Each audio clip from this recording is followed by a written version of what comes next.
दोस्तों, तो अगला क्वेश्चन देखते हैं। यहां पर मेरे पास एक YouTube इस तरीके से है जो कि दोनों तरफ कैपिलरी का जो हमारा रेडियस है वो हमारा सेम नहीं है। ठीक है, अच्छा, कैपिलरी के अंदर का जो लिक्विड है that liquids completely wets the glass, ये बोला हुआ है। एक तरफ का रेडियस है R1, दूसरी तरफ का रेडियस है R2 and R2 is greater than R1 as shown. तो सवाल ये है, अगर लिक्विड का डेंसिटी रो है, इन दैट केस जो दोनों तरफ लिम्ब का हमारा कैपिलरी के हाइट के बीच का डिफरेंस होगा वो हमारा कितना होगा। यहां पर सबसे पहले हमें यह देखना है जो फिगर हमारा सही है या नहीं जो हमने ड्रॉ किए हैं, एंड उसके बाद जो है हमें h का वैल्यू जो है वो हमें निकालना है। अच्छा, यहां पर एक इंपॉर्टेंट टर्म यूज किया हुआ है, उस टर्म का मतलब पहले समझ लो। अच्छा, अगर कहीं पर भी कंप्लीटली वेट्स बोला है, कंप्लीटली वेट्स का मतलब जो कांटेक्ट एंगल थीटा है we have to take it as 0 degree. Complete wets का मतलब ये होता है जो हमारा कांटेक्ट एंगल होगा that contact angle theta to be taken as 0 degree. ठीक है, ओके दोस्तों, तो अब हम लोग इस पर ध्यान देते हैं।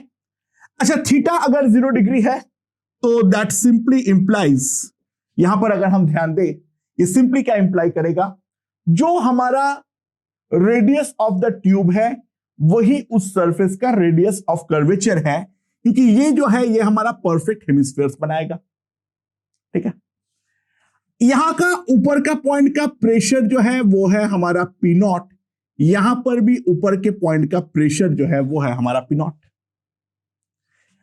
ये वाला पॉइंट का प्रेशर, इन दोनों पॉइंट का प्रेशर के बारे में अगर हम ध्यान दें तो ये वाला पॉइंट का प्रेशर जो है वो मान लो P2 है और ये वाला पॉइंट का प्रेशर जो है वो हमारा P1 है ना। P1 और P2 दोनों जो है वो हमारा कॉन्वेक्स साइड पर है, तो P1 का जो वैल्यू होगा that will be P0 minus 2s by R1 और P2 जो होगा that will be equals to P0 minus 2s by R2।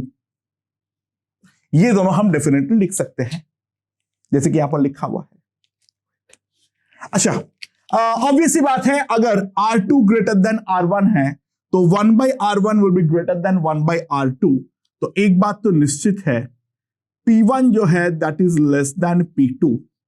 तो ऑब्वियस सी बात है जो फिगर ड्रॉ किया हुआ है वो डेफिनेटली हमारा सही है। और अब अगर हम सेम हॉराइजेंटल लेवल बनाएं तो यहां पर दोनों पॉइंट का प्रेशर जो है वो सेम होनी पड़ेगी।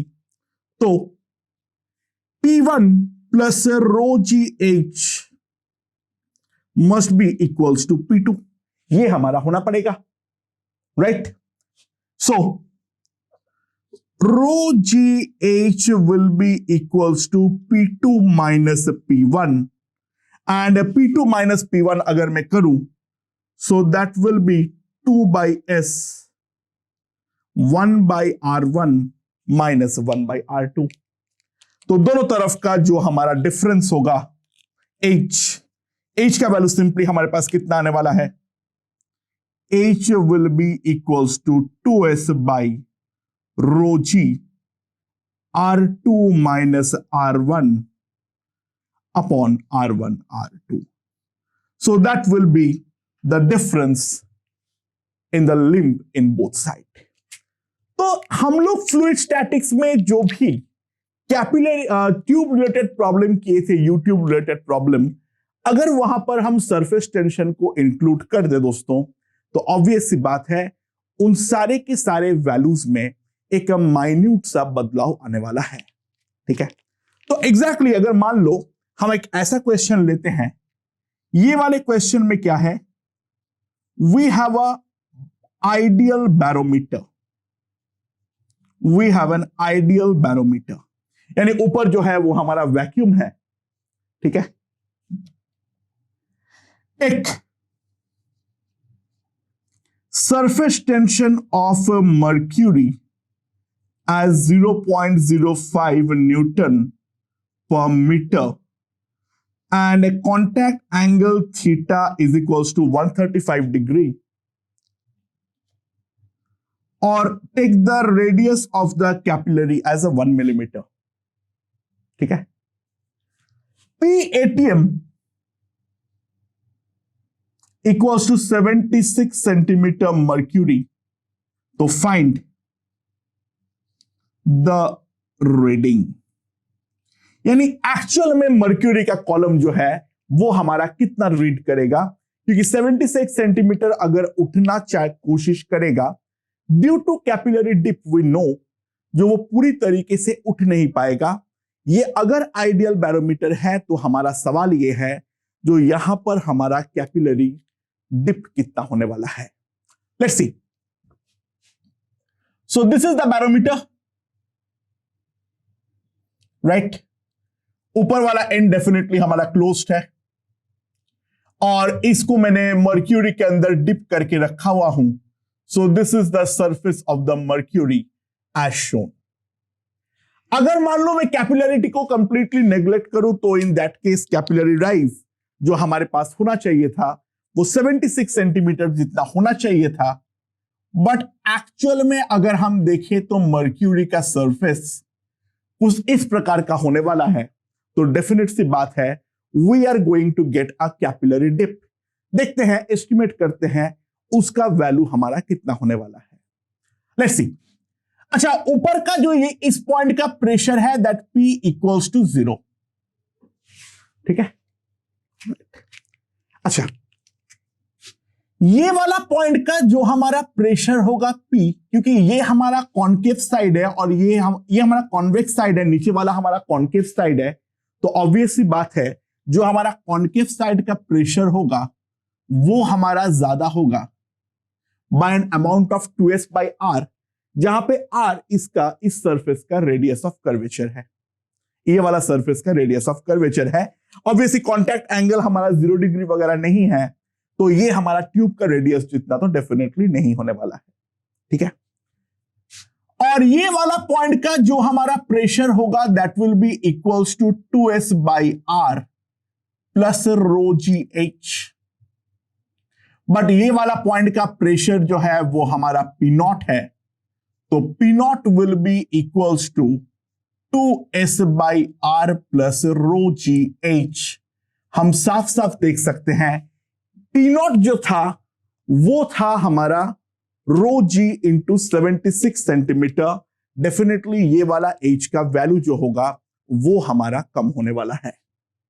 अब यहां पर सवाल उठता है जो कैपिटल R और स्मॉल r में क्या रिलेशन है, तो मैंने इसका ऊपर वाला सरफेस को ड्रॉ कर लिया।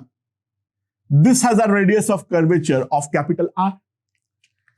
नाउ यहां पर अगर हम ध्यान दें, ये वाला टेंजेंट और यहां पर इन दोनों के बीच एंगल जो बन रहा है ये हमारा 135 डिग्री है।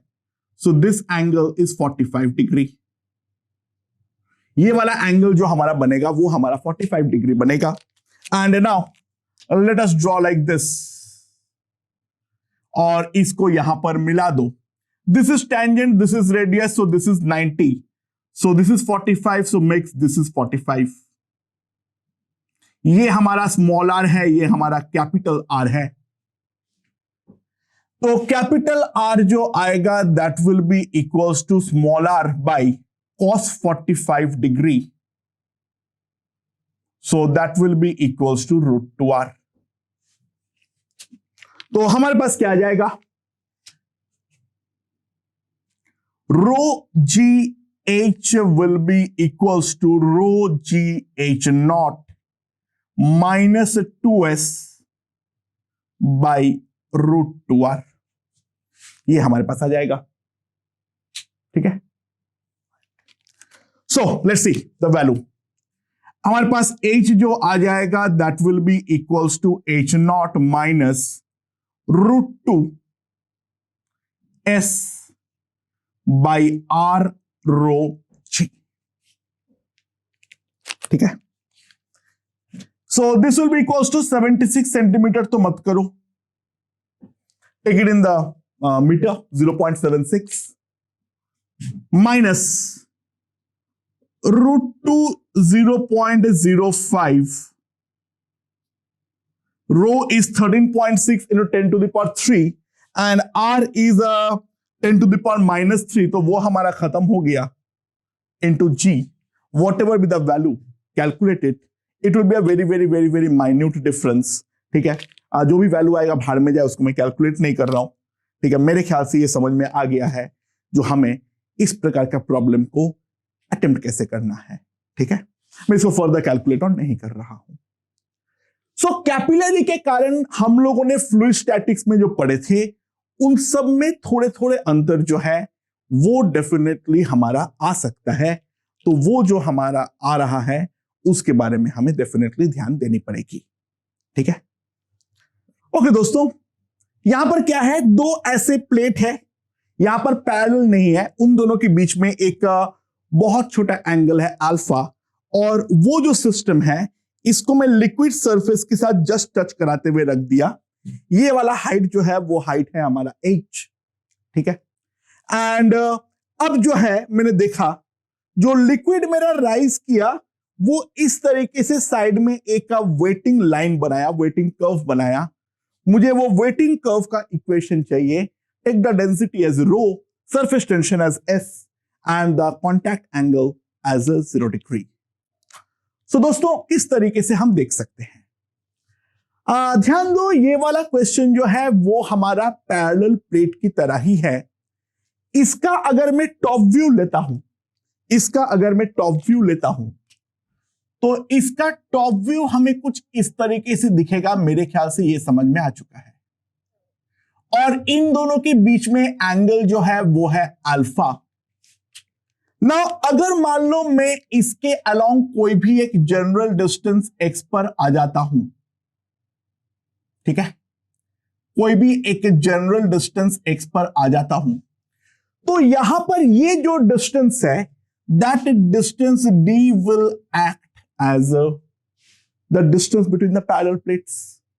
ठीक है, अल्फा इज वेरी स्मॉल, तो मैं ये वाला जो टिल्टनेस है उसको मैं डेफिनेटली नेग्लेक्ट कर सकता हूं. नाउ दिस इज अल्फा, तो ये दोनों वैल्यू जो आएगा that will be equals to 90 degree minus alpha by 2. So if we simply apply the sine rule, so we can say x by sine of 90 degree minus alpha by 2, that will be equals to d upon sine alpha. तो यहां पर अगर हम ध्यान दें, d का value जो आएगा that will be equals to x sine alpha into cos of alpha by 2. ऊपर वाले को तोड़ दो, 2 sine alpha by 2 cos alpha by 2, तो यहां पर मेरे पास जो d का वैल्यू आ जाएगा that will be equals to 2x sine alpha by 2.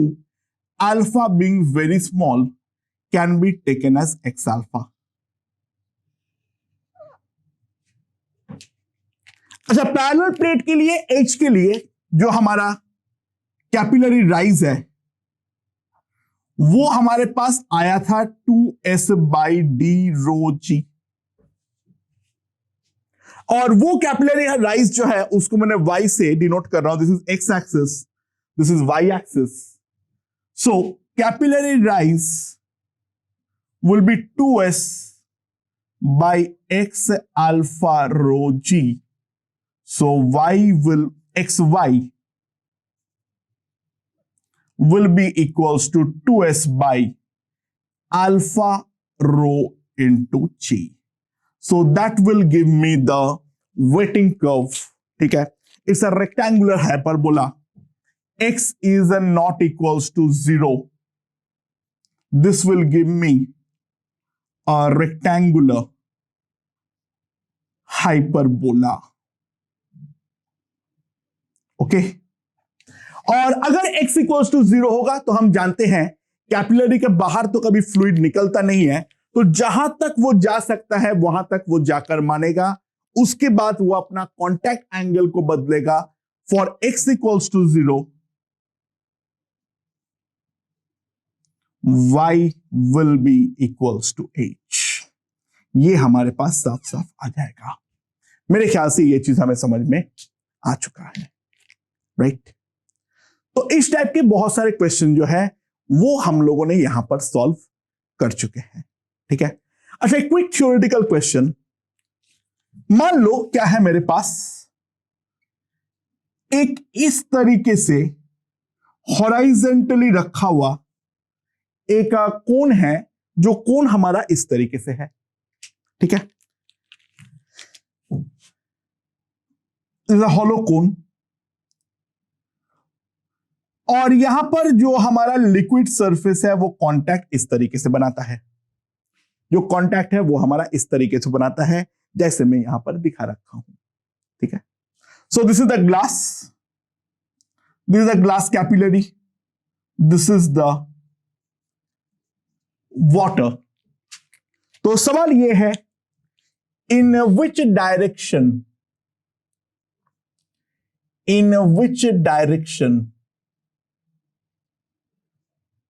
the water will experience force। Okay दोस्तों, ये वाला क्वेश्चन देखो, ठीक है। मेरे पास एक टैपर्ड ग्लास है, ठीक है, यहां पर ग्लास है, यहां पर वाटर है, ठीक है। रेडियस जो है वो हमारा धीरे धीरे कम हो रहा है। तो सवाल ये है, जो वाटर हमारा इस केस में किस डायरेक्शन में फोर्स एक्सपीरियंस करेगा, टुवर्ड्स लेफ्ट या फिर टुवर्ड्स राइट, ये हमारा सवाल है। कॉन्टैक्ट एंगल थीटा को for sake of simplicity let us take it as 0 degree, ठीक है। अच्छा, इसको मैं दो तरीके से एनालाइज करता हूं। सबसे पहले फोर्स एनालिसिस है, वो देख लो। मान लो ये वाला वाटर जो है वो हमारा इक्विलिब्रियम में है, मैं ये नहीं बोला इक्विलिब्रियम में होगा, मान लो इक्विलिब्रियम में है, ठीक है, एक बार के लिए मान लो। सो अगर इक्विलिब्रियम में है तो ऑब्वियस सी बात है, मैं फ्लूइड स्टैटिक्स अप्लाई कर सकता हूं, और फ्लूइड स्टैटिक्स अप्लाई करते हुए जो मेरा प्रेशर होगा, यहां पर अगर मैं दो पॉइंट लेता हूं, से this is P1 and this is P2, यहां पर अगर मैं प्रेशर देखूं तो P1 must be equals to P2, क्योंकि यहां पर हमारा फ्लूइड जो है वो स्टेशनरी है, वो मैं एज्यूम किया हूं, ठीक है ना। अगर यहां पर P1 है तो this is the convex side, तो करस्पॉन्डिंगली जो कॉन्केव साइड का प्रेशर आएगा, जो हमारा कॉन्केव साइड का प्रेशर आएगा, तो in that case in the concave side the pressure will be P1 plus 2s by R1। Contact angle को मैं 0 डिग्री लेने बोला हूं, तो जो रेडियस ऑफ द ट्यूब है वही हमारा सरफेस का भी रेडियस ऑफ कर्वेचर है, और ये वाला पॉइंट का प्रेशर जो आएगा that will B P2 plus 2s by R2, ठीक है। तो अगर मैं प्रेशर के बारे में देखूं, यहां पर अगर मैं प्रेशर के बारे में देखूं तो ऑब्वियस सी बात है, अगर मेरा R1 लेस देन R2 है तो जो मेरा P1 plus 2s by R1 होगा that will be greater than P2 plus 2s by R2। तो लेफ्ट की तरफ, राइट की तरफ प्रेशर जो है वो ज्यादा आ रहा है, लेफ्ट की तरफ प्रेशर जो आ रहा है वो कम आ रहा है, तो it will move towards the smaller end or tapered end। Obviously बात है, प्रेशर को तो दोनों तरफ सेम करना ही पड़ेगा, उस कारण पे ये स्टेशनरी हो नहीं सकता है। So it will move towards right, क्योंकि राइट नाउ जो है लेफ्ट की तरफ प्रेशर ज्यादा है, राइट की तरफ प्रेशर जो है वो हमारा कम है। लेकिन इससे बेटर मैं एक सोल्यूशन दे सकता हूं, ओरल। दुनिया का हर सिस्टम अपना चाहेगा सरफेस एनर्जी को कम से कम रखने का, और जिस कारण पे वो अपना सरफेस एरिया को कम से कम रखने का ट्राई करेगा दोस्तों। तो यहां पर एक साफ साफ चीज ध्यान दो, जितना इस तरफ जाएगा ऑब्वियस सी बात है हमारा रेडियस कम होते जा रहा है, उस कारण पे जो हमारा फ्लूइड का सरफेस एरिया है वो डेफिनेटली हमारा डिक्रीज कर रहा है। तो वो अगर हमारा डिक्रीज करेगा तो डेफिनेट सी बात ये है जो ये उस तरफ मूव करना चाहेगा जिस तरफ सरफेस एनर्जी कम हुई, यानी डेफिनेटली वो राइट की तरफ मूव करना चाहेगा। So this is a better explanation and an obvious explanation. ये हमारा हर हाल पे टैपर्ड एंड की तरफ ही मूव करेगा। Okay, moving on to the next question. अच्छा, अभी तक हम लोगों ने कैपिलरी में जो क्वेश्चन किए थे उस क्वेश्चन में एक एनालिसिस हम लोगों ने नहीं किए थे और वो है एनर्जी एनालिसिस। तो ये है मान लो हमारा फ्लूइड और इसके अंदर मैंने एक कैपिलरी को इंट्रोड्यूस कर दिया लाइक दिस। ठीक है, इसका जो रेडियस है that is equals to R, take the contact angle theta as 0 degree, surface tension as S, and the density of the fluid as a rho.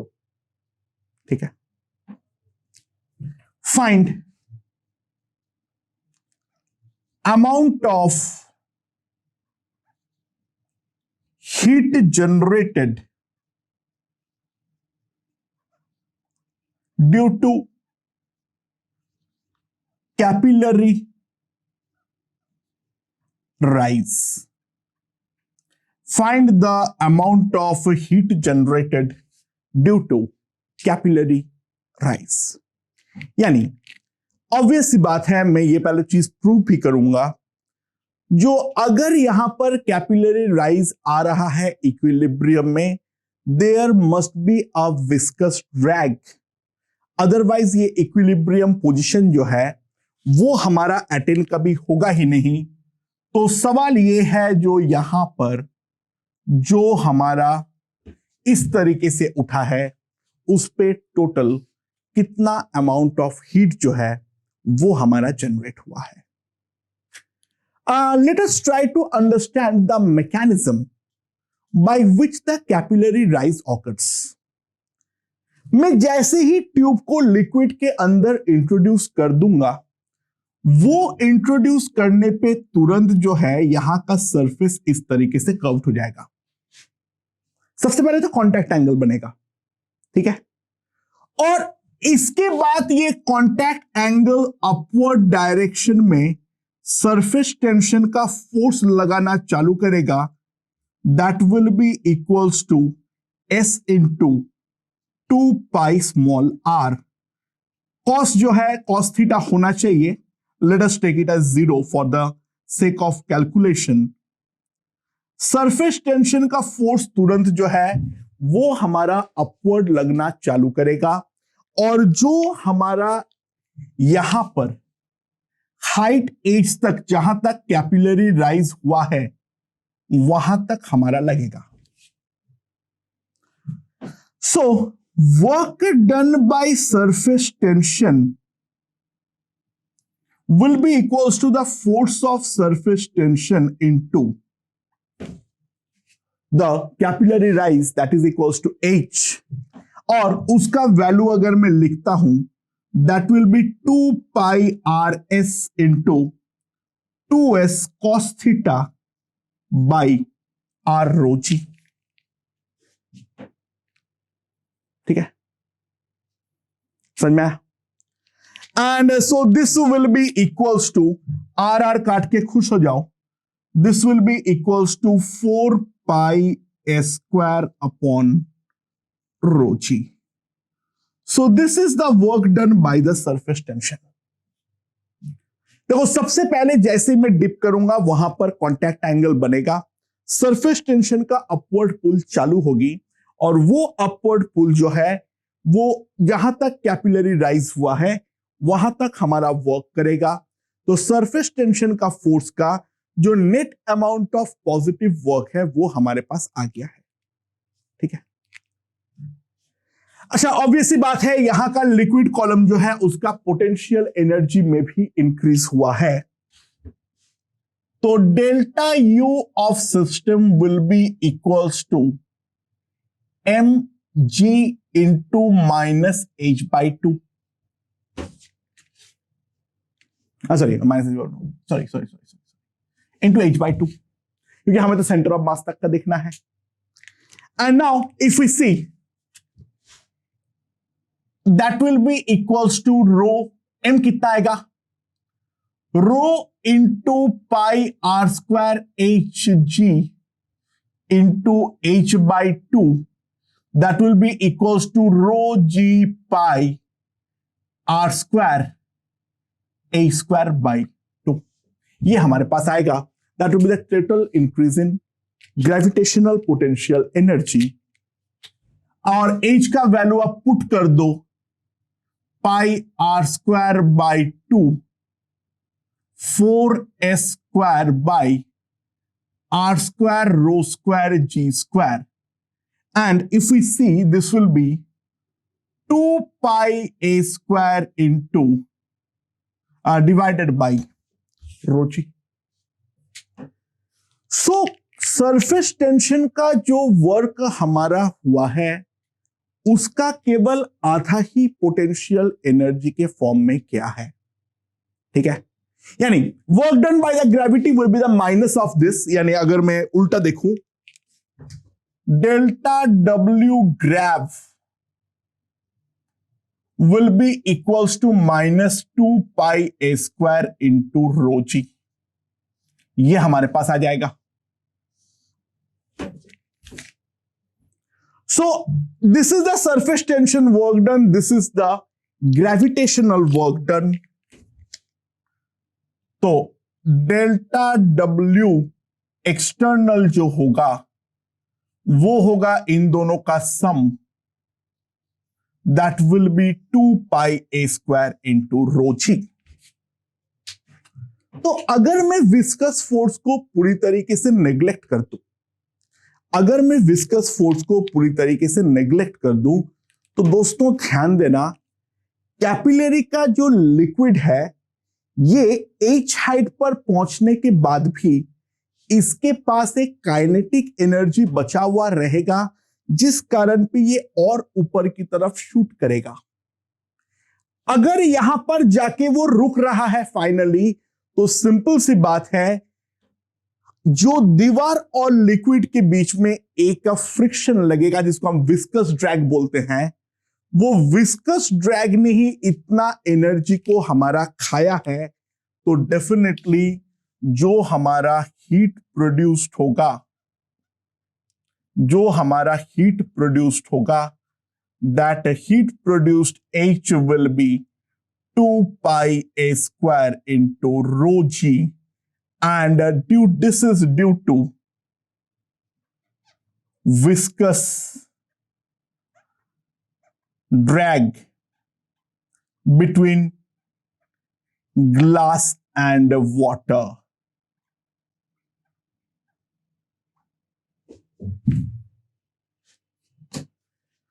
ठीक है। अच्छा, अगर मैं बोल रहा हूं जो विस्कस ड्रैग नहीं है, देन व्हाट विल हैपन? तो बहुत सिंपल सी क्या बात ये है, यहां पर जाके वो रुक ही नहीं सकता है, ये और आगे जाएगा ही जाएगा। इन एब्सेंस ऑफ विस्कस ड्रैग, बहुत सिंपल सी बात है, जो मैक्सिमम पोजीशन होगा दैट विल चेंज, क्योंकि यहां पर आने पर भी काइनेटिक एनर्जी उसका बच गया है। तो ऑब्वियस सी बात है, सरफेस टेंशन का वर्क डन और पोटेंशियल एनर्जी का चेंज जो है वो हमारा कंपेंसेटेड होना चाहिए। तो 2 pi r s into L, L is the maximum height that is reached, that must be equals to mg into L by 2। तो rho g pi r square into L square by 2, ये हमारे पास होना चाहिए, right. So simply अगर मैं सब कुछ काटूं, जो जो काट सकता हूं, तो एक L जो है वो हमारे पास कट गया है, तो L जो आएगा that will be equals to 4s by rho r g, that will be equals to 2h। तो बेसिकली लिक्विड हमारा 2h तक जाएगा, मोमेंटरी रेस्ट पे आएगा, फिर नीचे आएगा, इस पोजीशन में आएगा, फिर राइज चालू होगा, फिर नीचे आएगा, चलता रहेगा टक टक टक टक टक टक। And in the absence of viscous drag it will oscillate। ठीक है, तो अगर ये बोल दिया है जो कहीं पर विस्कस ड्रैग नहीं है तो कैपिलरी राइज मैक्सिमम किस हाइट तक होगा, वहां पे h लिख के मत आना, इट विल बी 2h।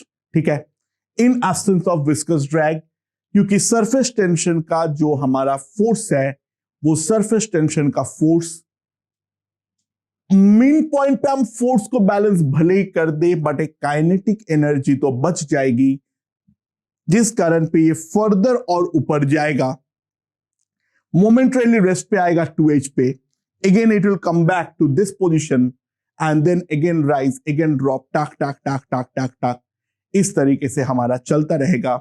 मेरे ख्याल से ये चीज हमें यहां पर समझ में आ गई है। Okay, so this is a very important energy analysis regarding the capillary corrections। ठीक है, ओके दोस्तों, so this is the last question regarding capillary। काफी अच्छा क्वेश्चन है, पहले इस क्वेश्चन का स्टेटमेंट को बहुत ढंग से समझो। मेरे राइट हैंड साइड में एक बहुत ब्रॉड ट्यूब है और उसके साथ कनेक्टेड मेरा एक स्मॉल कैपिलरी ट्यूब है। कैपिलरी ट्यूब का जो हाइट है दैट इज h1 और ये जो ब्रॉड ट्यूब है इसको तुम जितना लॉन्ग मानना चाहते हो उतना मान लो, there is absolutely no issue. ठीक है ना, अब सवाल क्या है, बात को समझो।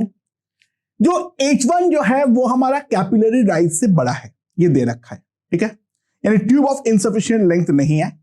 राइट हैंड साइड काफी ज्यादा ब्रॉड होने के कारण इसका कोई भी प्रकार का कैपिलैरिटी को हमें पूरी तरीके से नेग्लेक्ट करना है। तो राइट वाले ट्यूब में अगर मैं ड्रॉप बाय ड्रॉप लिक्विड डालूं, ठीक है, इन द रेगुलर इंटरवल, तो दोनों तरफ का जो हाइट होगा वो हमें प्लॉट करना है as a function of time. ठीक है, यानी ग्राफ जो प्लॉट होगा वो ग्राफ क्या प्लॉट होगा पहले वो देख लो। This will be my height axis and this will be my time axis. So this is height, और दोनों के लिए मुझे ग्राफ बनाना है for capillary and for the tube. तो एक एक करके हम समझते हैं जो इस पर क्या हो रहा है। Let's try to understand. अच्छा, जो पहला ड्रॉप गिरेगा वो पहला ड्रॉप एक पतला सा लेयर बनाएगा, और जैसे ही लेयर ये कैपिलरी ट्यूब के साइड में बनेगा तो तुरंत ध्यान दो क्या होगा। सबसे पहले ये जो लेयर बना इसको अगर मैं बड़ा करके देखूं तो स्टार्टिंग में ही वो अपना इस तरीके से एक कर्व सरफेस बना के बैठ गया, और जिस कारण पे हमारा यहां का प्रेशर अगर P0 हो जाएगा, यहां का प्रेशर हो जाएगा P0 minus 2s by r. So T equals to 0 पे यहां का प्रेशर जो है, यहां को फर्स्ट 0 मतलब 0 प्लस dt पे यहां का pressure P0 minus 2s by are है, और यहां का प्रेशर जो है वो है हमारा P0। तो राइट की तरफ प्रेशर ज्यादा, लेफ्ट की तरफ प्रेशर कम है, तो पूरा का पूरा लिक्विड राइट से लेफ्ट की तरफ इस तरफ आ जाएगा। सो this will act like a suction pump. तो यहां पर जो भी पानी गिरेगा ये पूरा मेरा लेफ्ट की तरफ शिफ्ट हो जाएगा। तो दोस्तों ध्यान देना, initially all liquid will go to left। समझ में आ रहा है? इनिशियली सब कुछ लिक्विड जो है वो हमारा लेफ्ट की तरफ जाएगा, और ये हमारा कब तक जाता जाएगा, जब तक ना हमारा कैपिलरी राइज अटेन हो जाए, till the time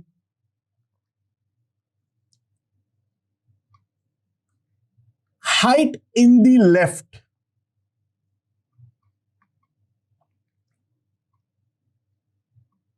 becomes H naught.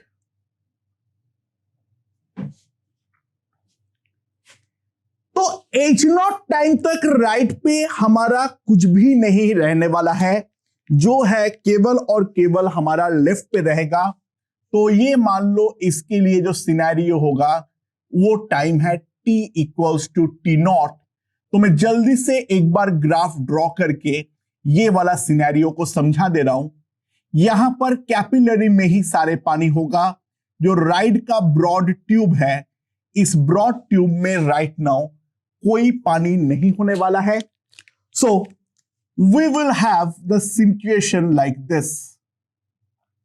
यहां पर जो है दिस इज H नॉट, ये हमारा कैपिलरी राइज का वैल्यू है। तो दोस्तों यहां पर आने के बाद यहां का प्रेशर हमारा P नॉट बन गया है, और अब यहां का प्रेशर भी P नॉट है। तो सबसे पहले हमारा ये इक्विलिब्रियम अटेन होगा मोमेंटरीली। तो अप टू दिस पॉइंट अगर मैं ग्राफ को प्लॉट करने का कोशिश करूं, तो कैपिलरी तेजी से ऊपर की तरफ इंक्रीज करेगा, एंड ये इंक्रीज होगा up to the height of H naught, and the corresponding time will be T naught. और इस टाइम के दौरान हमारा ये वाले पे जो ट्यूब है, ये ट्यूब पे कुछ भी नहीं होने वाला है। This height will be absolutely zero. तो मैंने पिंक से ये वाला ड्रॉ करूंगा, और ग्रीन से जो है वो मैं कैपिलरी ड्रॉ करूंगा।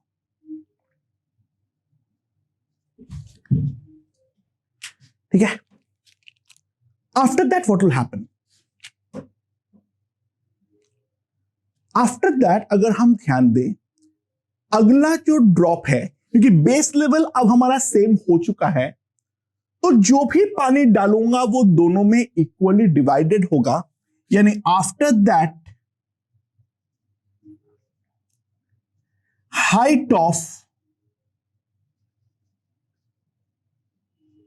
Both side will increase at same rate। दोनों तरफ सेम रेट से इंक्रीज करेगा।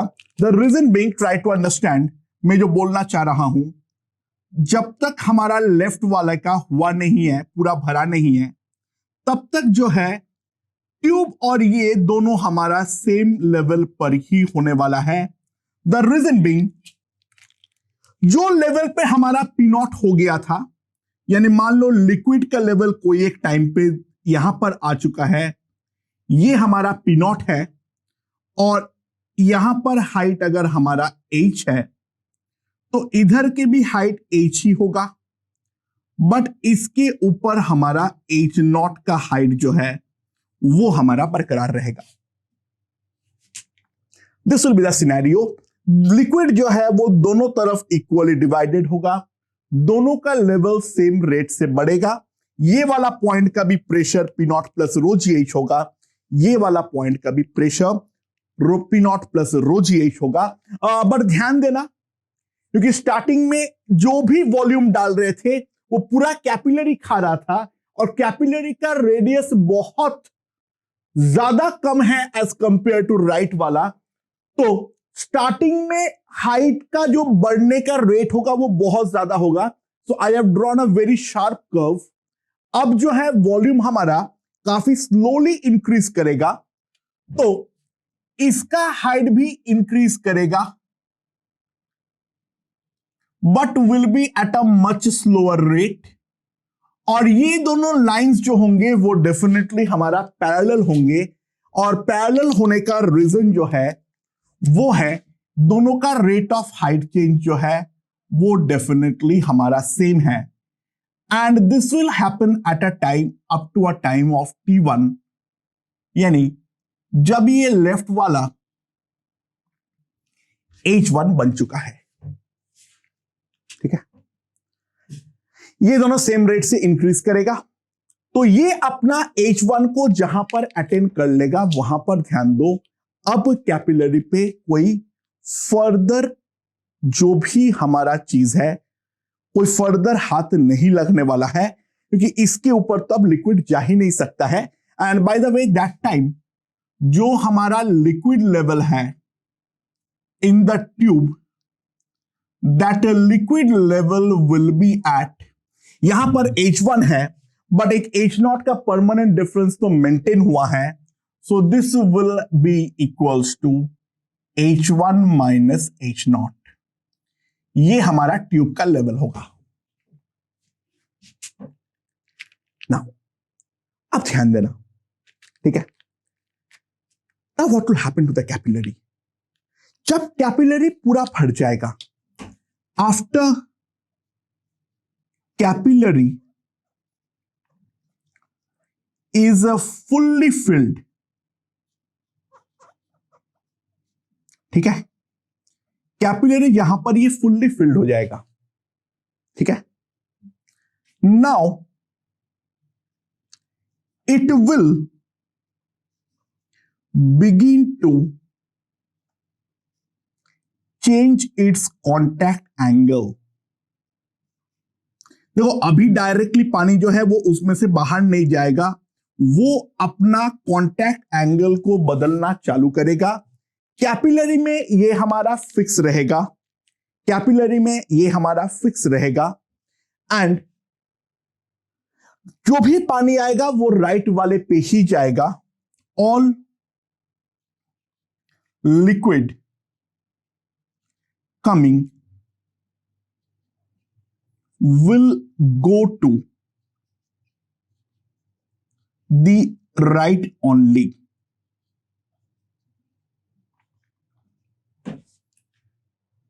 तो अब राइट जो भी हमारा ये वाला है कैपिलरी है उसका हाइट पे कोई बदलाव नहीं होगा। और एक चीज ध्यान देना, क्योंकि कैपिलरी पे अब कोई लिक्विड नहीं जा रहा है, तो ये वाला जो होगा ये स्लाइटली अपना रेट को इंक्रीज करेगा। स्लाइट इंक्रीमेंट इन रेट जो है वो हमारा होने वाला है। तो ऐसे करते हैं, बढ़ता रहेगा। ठीक है, फाइनली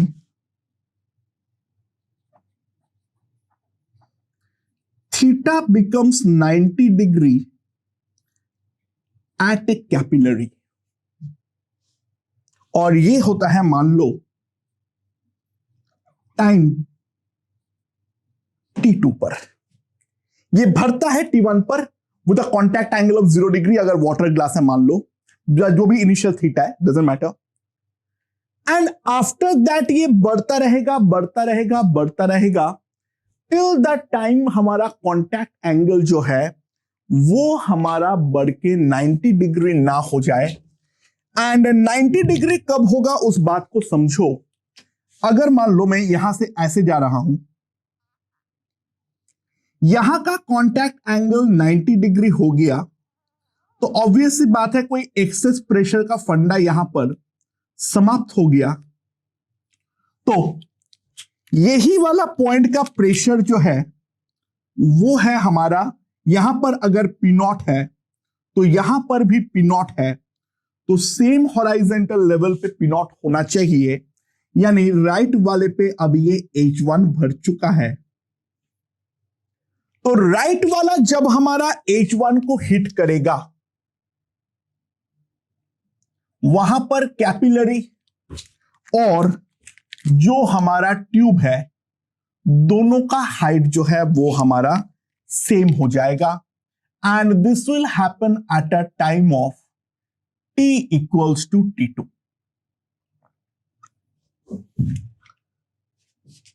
अच्छा, क्या अब यहां से पानी हमारा बाहर निकलना चालू हो जाएगा? देखो, अभी भी ये अपना पूरा औकात जो है वो डेफिनेटली नहीं तोड़ा है। ट्राई टू अंडरस्टैंड, ठीक है? ये अपना जो औकात है ये पूरी तरीके से अभी छोड़ा नहीं है। ये वाला पॉइंट का प्रेशर जब पी नॉट होगा, अब और थोड़ा सा जैसे ही आएगा, यहां का हाइट और इंक्रीज होना चाहेगा, और इंक्रीज होने पर इसका जो सरफेस है ये हमारा कॉनकेव से बन जाएगा कॉन्वेक्स, ठीक है? मैं थीटा को 0 डिग्री मान रहा हूं जो कि मैं वैल्यूज को प्लॉट कर पाऊं, ठीक है ना? कॉन्टैक्ट एंगल को 0 डिग्री इनिशियली, यानी जो h नॉट का वैल्यू आया है वो 0 डिग्री के करस्पॉन्डिंग आया है, उसका मुझे रिक्वायरमेंट पड़ने वाली है।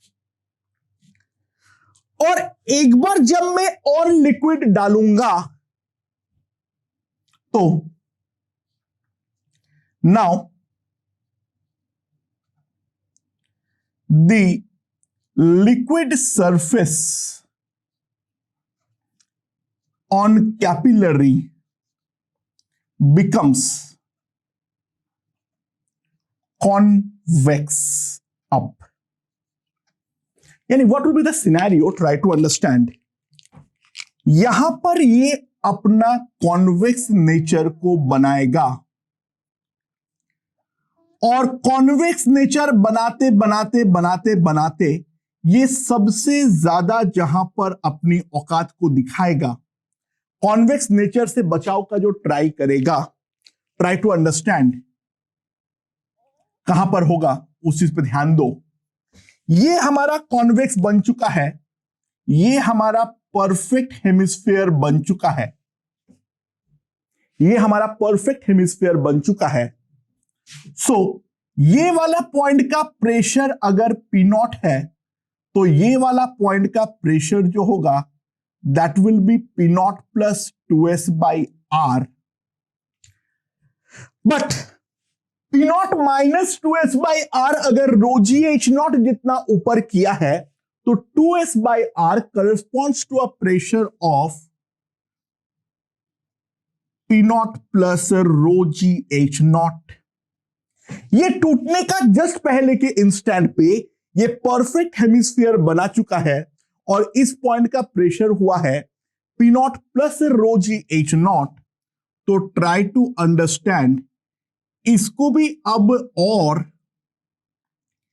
एच नॉट ऊपर उठना तो पड़ेगा, यानी अभी भी हमारा कॉन्वेक्स अप होने के बाद राइट पे लिक्विड और ऐड होता रहेगा जब तक ना ये और एच नॉट ऊपर उठ जाए, मतलब राइट हैंड साइड का फाइनल हाइट जो होगा, ट्राई टू अंडरस्टैंड, ये अभी भी हमारा फिक्स रहेगा,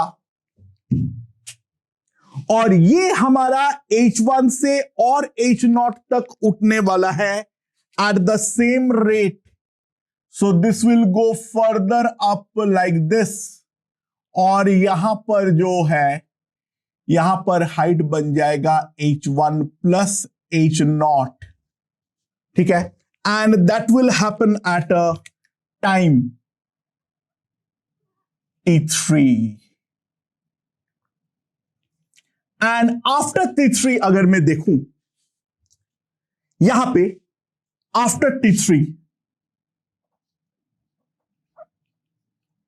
the water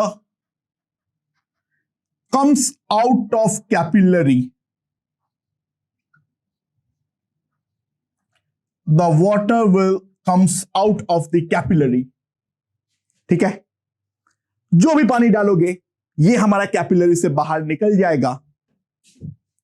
whatever volume is added is out via capillary, all heights become constant। जो भी हाइट होगा वो हमारा कांस्टेंट हो जाएगा, यानी कैपिलरी पे हाइट हमारा H1 पे अनंत समय के लिए फिक्स हो गया, और जो हमारा ट्यूब वाला हाइट है वो भी हमारा अनंत समय के लिए फिक्स हो गया। उसके बाद हाइट पे कोई फर्दर बदलाव नहीं आएगा। जो तुम राइट में ड्रॉप डालोगे वो पूरा का पूरा लेफ्ट से हमारा बाहर निकल जाएगा। So this a very interesting question. तो ध्यान दो, इससे और एक चीज भी मालूम पड़ गई होगी, जो हम लोगों ने फ्लूइड डायनामिक्स में साइफॉन किए थे वो साइफॉन एक्चुअली अगर हम सरफेस टेंशन कंसीडर करेंगे तो इट विल नॉट वर्क। ठीक है, प्रोवाइडेड वो नीचे वाले को अगर एक पर्टिकुलर लेवल से नीचे ना ले जाऊं जो कि प्रेशर सफिशिएंट हो, जो हमारा ये वाले जो हमारा हेमिस्फीयर बन रहा है उसको तोड़ पाए, तब तक जो है वो डेफिनेटली वो साइफॉन हमारा काम नहीं करेगा। मैं इसको पोंछ के वो वाला चीज को एक बार थियोरिटिकली समझा दूंगा, जो कब गिरेगा कब नहीं गिरेगा। पहले इसको ढंग से समझो क्या हो रहा है। देखो, जैसे ही मैं पहला ड्रॉप डालूंगा तुरंत जो लेयर बनेगा वो लेयर में लेफ्ट की तरफ एक कॉन्केव सरफेस बन जाएगा, कॉन्केव अप सरफेस बन जाएगा। राइट पे कोई कैपिलैरिटी नहीं है, वो स्ट्रेट रहेगा।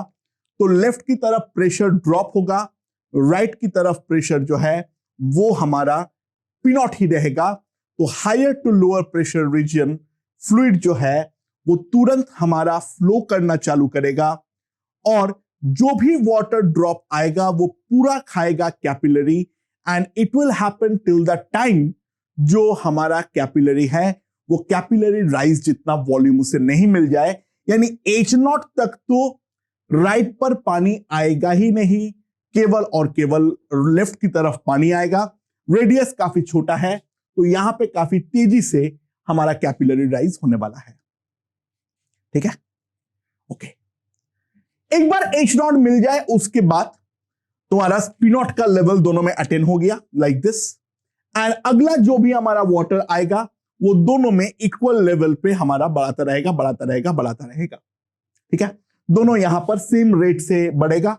It will be a much slower rate, क्योंकि वॉल्यूम जो डिवाइड हो रहा था पहले केवल और केवल पाई r1 स्क्वायर के एरिया पे जा रहा था, यहां पे पाई r1 square plus pi r2 square के एरिया में जा रहा है, and r2 square is very huge, so it will happen at a much slower rate. करते करते करते करते कैपिलरी जो है वो अपने H1 पे पहुंच गया, और जब वो H1 पर पहुंचेगा तब ये डेफिनेटली H1 माइनस H0 पे पहुंचेगा, क्योंकि पूरे प्रोसेस के दौरान H0 का जो फिक्स डिस्टेंस है वो तो हमारा मेंटेन हुआ है। आफ्टर H1 जब यहां पर कंप्लीट सरफेस बन चुका है, या पानी तुरंत निकलेगा नहीं, यहां पे ट्यूब ऑफ इनसफिशिएंट लेंथ बनेगा, वो अपना कांटेक्ट एंगल को बदलना चालू करेगा। जो भी पानी आएगा वो राइट पे जाएगा, इसका हाइट H1 पे फिक्स रहेगा। हाँ, क्योंकि अब इसको कैपिलरी को देना ही नहीं पड़ रहा है तो थोड़ा सा जो रेट है वो हमारा इंक्रीज करेगा। वो थोड़ा दिखाना पॉसिबल नहीं है ग्राफ में, ज्यादा लग रहा है, लेकिन बहुत थोड़ा सा हल्का सा जो हमारा हाइट है वो इंक्रीज करेगा, रेट जो है वो इंक्रीज करेगा, और ये वाले पे हमारा भरता चला जाएगा भरता चला जाएगा भरता चला जाएगा। करते करते करते करते एक पॉइंट पे ये फ्लैट सरफेस बनेगा। जैसे फ्लैट सरफेस बनेगा, एक्सेस प्रेशर का फंडा खत्म, यहां पर P0 तो अंदर भी P0, यानी यहां पर भी P0 होना चाहिए। This height is H1, so this height will be H1, यानी ये तब होगा जब ट्यूब में भी हमारा H1 हाइट तक भर चुका है। उसके बाद जब फर्दर पानी आएगा तो ये लग सकता है जो हमारा पानी जो है वो पूरी तरीके से हमारा निकल जाएगा। तो दोस्तों ध्यान दो, ये नहीं होने वाला है, क्योंकि अब ये अपना नेचर बदल के कॉन्वेक्स अप सरफेस बनाएगा, और बनाने का जो मैक्सिमम औकात रखेगा जब हमारा उल्टे तरफ हेमिस्फीयर बनेगा by an amount of P0 plus 2s by r। और इसके दौरान राइट वाले का हाइट बढ़ता गया है, तो ये वाला पॉइंट P0 है, तो ये वाला पॉइंट जो होगा that will be P0 plus 2s by r, and 2s by r का value I know rho g H0, क्योंकि वहीं पर तो कैपिलरी राइज हम H0 का माने थे। तो वो जब H0 होगा, यहां पर जाके अब कैपिलरी हमारा दम तोड़ेगा। बाय द वे, ये अगर H0 है तो इसके ऊपर H0 होना चाहिए, ये H1 है, ये H0 है, तो ट्यूब का मैक्सिमम हाइट जो होगा वो होगा H1 plus H0 and after that tube में से पानी बाहर निकलना चालू होगा एंड ट्यूब में से पानी बाहर निकलना चालू होगा। तुम जो भी राइट से डालोगे वो लेफ्ट से इवेंचुअली निकल जाएगा और ये जो H1 और H1 प्लस H0 है ये हाइट हमारा मेंटेन होने वाला है। ओके सो दोस्तों यहां पर मैं साइफोन वाले चीज को एक बार रिविजिट कर रहा हूं, ठीक है, उसी क्वेश्चन का कंटिन्यूएशन में, सिमिलर कॉन्सेप्ट है, बात को समझ लो। तो बात यह है जो इनमें से किस केस में साइफोन में से पानी बाहर निकलेगा if we consider surface tension, जो कैपिलरी राइज का वैल्यू दिया हुआ है that value is given to be equals to H0। तो यहां पर हमें ढंग से समझना पड़ेगा जो इनमें से किस केस में हमें बाहर निकलेगा या फिर किसी में भी बाहर नहीं निकलेगा, दैट वी हैव टू सी। दोस्तों यहां पर इसके मुंह पे, क्योंकि फ्लूइड स्टैटिक्स में अगर मानता हूं तो यहां का मुंह में सब जगह का प्रेशर जो है वो है हमारा P0, ठीक है। दोस्तों यहां पे P0 है तो सेम हॉराइजेंटल लेवल पे यहां पर भी P0 है, तो ट्राई टू अंडरस्टैंड, यहां पर बाहर भी P0 है, अंदर भी P0 है, तो यहां पर तो बिल्कुल फ्लैट सरफेस बनेगा, तो यहां पर तो पानी किसी भी हालात पर बाहर नहीं आएगा, यहां पर तो बिल्कुल फ्लैट सरफेस बनेगा क्योंकि दोनों तरफ का प्रेशर जो है वो है हमारा P0। पानी यहां पर बाहर निकलने का कोई संभावना ही नहीं है। एंड ट्राई टू अंडरस्टैंड, अगर ये वाला पॉइंट का प्रेशर है P0 और ये इसके ऊपर है, तो दोस्तों यहां पर जो सरफेस बनेगा यहां पे तो इस प्रकार का सरफेस बनेगा क्योंकि यहां पर P0 होगा और यहां का प्रेशर जो भी P है that will be less than P0, तो यहां पर भी पानी बाहर निकलने का कोई संभावना ही नहीं है, यहां पे तो कॉन्वेक्स अप सरफेस बनेगा। अच्छा बाय द वे जो हमारा P0 है that is equals to rho g H0, क्योंकि ये हमारा कैपिलरी राइज का दिखाता है, ठीक है, ये हमारा कैपिलरी राइज जो है वो हमारा सॉरी क्या बोल रहा हूं, P0 बोल रहा हूं, सॉरी, जो 2S/R है वो है हमारा रो जी H0 के इक्वल, ठीक है, समझ में मैंने कॉन्टैक्ट एंगल को 0 डिग्री मान लिया। अब ध्यान दो, यहां पर जब यहां किसमें और थोड़ा सा नीचे लाऊंगा तो यहां पर जो है वैसे तो सर जो हमारा प्रेशर होगा वो P0 से कम होगा, बाहर जो प्रेशर होगा वो P0 से ज्यादा होगा। एंड नाउ यहां पर सरफेस हमारा इस तरीके से बनेगा क्योंकि पानी हमारा और धक्का मारेगा, पानी क्योंकि डेप्थ हमारा बड़ा है, तो डेप्थ अगर बड़ा है तो ये वाला पॉइंट का जो प्रेशर होगा वैसे तो क्या है P0 प्लस रो जी H1, ठीक है, ये और मैंने यहां से H1 से नीचे आया हूं, यहां का प्रेशर है P0, ठीक है। सो यहां पर अब गिर सकता भी है नहीं भी सकता है, ध्यान दो एट मैक्स जो होगा यहां पे, इसको अगर मैं P बोलता हूं, P का जो मैक्सिमम वैल्यू होगा that will be P0 plus 2S/R, that is P0 plus rho g H0। Maximum इतना प्रेशर तक वो निकलने ही नहीं देगा, तो H1 डेप्थ पर जब आ चुका हूं तब प्रेशर है P0 प्लस रो जी H1, तो H1 अगर लेस देन और इक्वल्स टू H0 है तो सिंपल सी बात यह है liquid will not come out, liquid जो है वो किसी भी हालात पर यहां पर बाहर आ ही नहीं सकता है। अगर H1 ग्रेटर देन H0 है then liquid will come out, तो अगर मैं सेम लेवल पे या फिर उससे ऊपर रखूंगा फिर तो कोई सवाल पैदा ही नहीं होता है। सेम लेवल पे सरफेस हमारा बिल्कुल फ्लैट होगा और उसके ऊपर रखूंगा फिर तो अंदर का प्रेशर और कम है क्योंकि डेप्थ कम है, फिर तो डेफिनेटली इस तरीके से नीचे की तरफ कॉनकेव ऊपर की तरफ कॉन्वेक्स बनेगा। वो इन दोनों केस पे तो निकलने का सवाल पैदा ही नहीं होता है। इसके नीचे रखूंगा तो लिक्विड बाहर आ भी सकता है, नहीं भी आ सकता है, वो डिपेंड करता है जो कैपिलरी राइज है उस H0 के वैल्यू।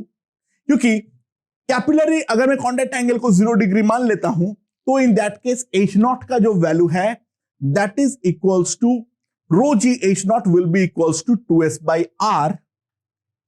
जब मैं इसके नीचे लाऊंगा अब सरफेस इस तरफ, अंदर की तरफ कॉनकेव बाहर की तरफ कॉन्वेक्स बनेगा, अंदर का प्रेशर बनेगा P0 प्लस रो जी H1 और मैक्सिमम जो होल्डिंग कैपेसिटी है वो है P0 plus rho g H0। तो H1 अगर H0 से बड़ा होगा फिर पानी बाहर निकलेगा, अदरवाइज पानी जो है वो हमारा साइफॉन के थ्रू बाहर नहीं निकलेगा। तो दोस्तों with this we end capillary and all possible concepts regarding surface tension. Okay.